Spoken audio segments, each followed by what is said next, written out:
We're at Wellbrook. John's sorting through all this rubbish. Mostly tyres. This is sort of like well-rotted muck, so we can spread this on a field. We're just rooting through now, seeing what's what. Logs, tyres, bits of plastic. Awful, really.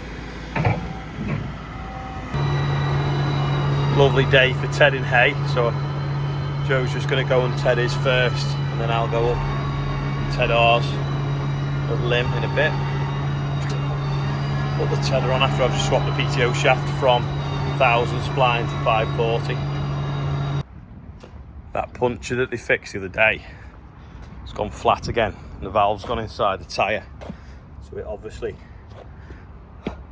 hadn't fixed it. So we've gone and got the spur off the rake, which is soft, but at least the valve's showing, so blow it up and see what it's like. That other tyre that we got off this, the spur was punctured as well when we tried blowing it up, which is so annoying because I don't ever recall this ever having a puncture. So for now, we're just going to nick a good one off it. Then tomorrow we'll have to fix 2 punctures and put everything back together.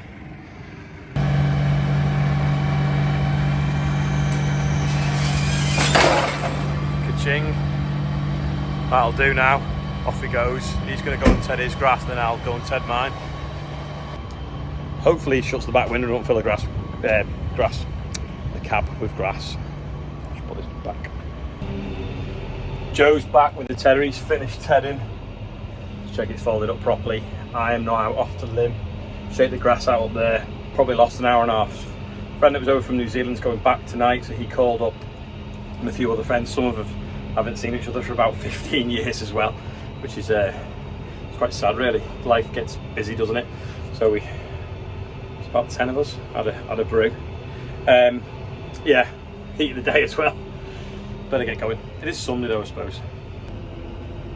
This is where I thought Morgan might have lost the beacon, but it doesn't look to be anything particularly low. But it was when he come mowing this block of ground. But none of them are pretty catching much, are they? See where it's flooded. This is shaking it up quite nice. I'm getting 3 of the mower rows in one go. Hopefully if we get the GPS right, it should be able to do it all like that. Done that field there, just on this next one. I think there's 1, 2, 3, 4, 5, 6 fields to go. Sorry, no there's not. There's 5.5 fields to go. And we're at the end of the row. That's the 3rd field finished now. 3 to go. Bail straight away, that, to be honest. We'll do it tomorrow, then we know we can get the whole lot. This field over here, I want to do first. It's a bit thicker, but it's quite a nice warm breeze. So again, this is nice and crispy as well already. Hay waves everywhere. I'll go now, the other side of that hedge, one there, another one on the other side, and another one in the corner. Should be done in a couple of hours.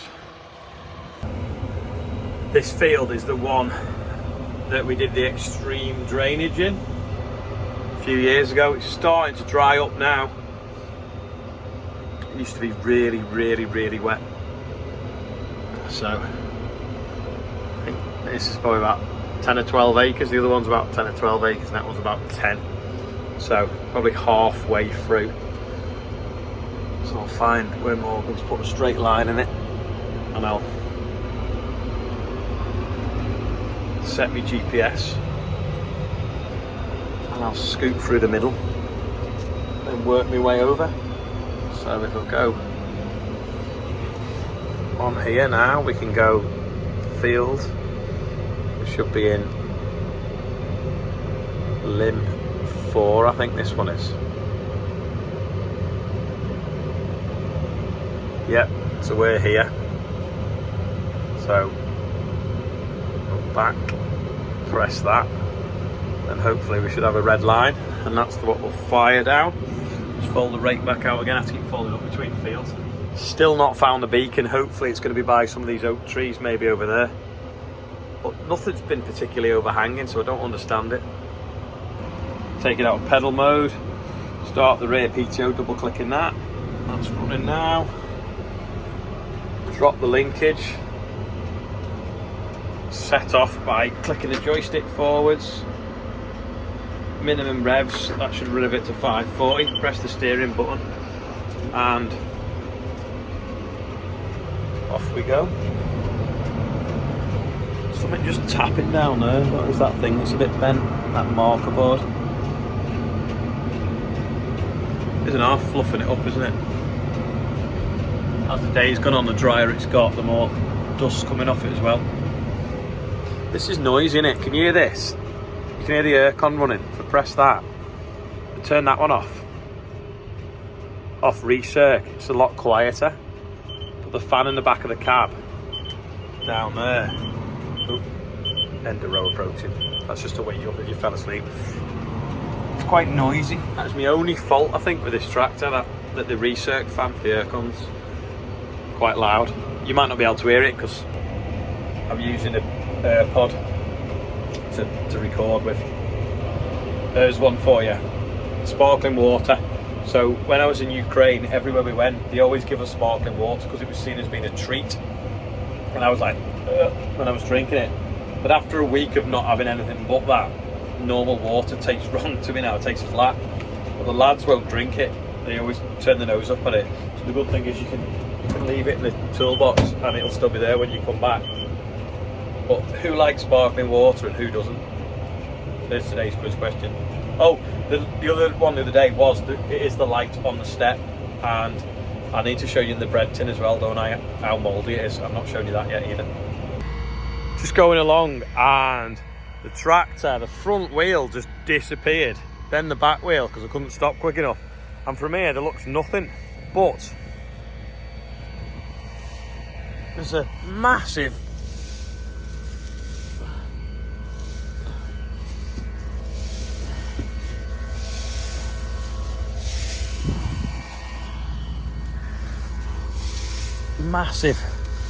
hole washed out, like a crater.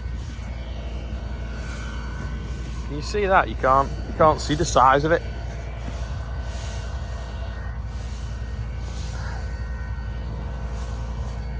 fact, I nearly need to park the tractor in it for scale. So you jump in it. Hopefully it won't open up any further. So it's 3 foot deep probably, and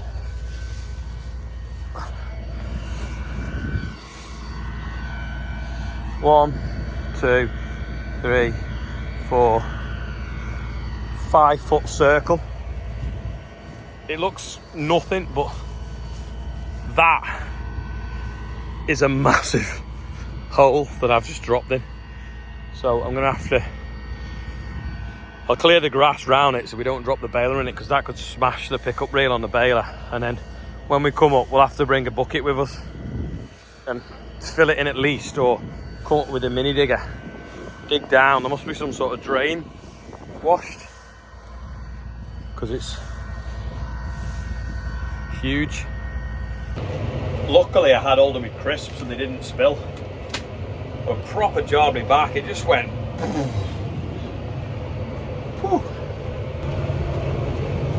Just thinking, then it's like a landmine falling in that hole, but there's actually tractors in Ukraine that are hitting landmines, which is pretty terrible. I was with a guy last night. He'd been, I do that like enough on YouTube on my face, aren't I? He was in Ukraine for the last 2.5 months, a photographer taking pictures for different charities and helping out there. And I think he said to me, he went out there with 110 fire engines they took out there. I was like, that sounds really cool, I could have done that. So he's going to let me know next time they're taking fire engines out there, but how good would that be? Apart from the noisy fan, I do like this tractor, but it'll loop round in 6 metres. So sorry, 7 meters I've got it set for. Just dead easy at the end, but it probably would loop round in 6. And then the other clever thing is GPS on here. The other tractor's got exactly the same on it. So Morgan come and mowed all these fields, put all AB lines in it, and it automatically synced to this tractor because I'm on the one that Rob normally puts the baler on. So although this tractor had never been in this field, it knew exactly where to drive, which I think is pretty neat. Finished now and folding up. This field was mown last, so hasn't had as much sun because it's had like a day less. Smells gorgeous though. It just smells pure hay, but when I get to here, it's a bit greener. See, still a bit damp that. But all the others will bale it. But as I folded up, there was a clatter, and this guardrail, it's already fell off the other side once, but it's fell off this side now. That bracket there, it's just dropped. So them bolts have come out, or snapped. But that clamps onto here somewhere. Must be up there. So I'm just weighing up, is it going to fall off on the road on the way home? But I don't think it can because it's pegged in here and it's pegged in there. But I don't want to get trapped as that comes over. Now I've got loads of tools with me, but I don't think I've got any baler twine. But really, that needs to tie into that to hold it upright, so that then when I fold this, that doesn't hit it. Oh, I know what I can do. I can put the hydraulics onto that back buttons, and I can move it on the buttons while I've got hold of it at the same time. That'll work. So if I lower down on the linkage on that button, then that's plugged into the yellow spool. If I put the yellow spool onto the black rear buttons, which should be simple, if I, is it that one? Yeah, now from here, it's that, yeah. So now I can, if I fold that up like that, press that button on the mud guard.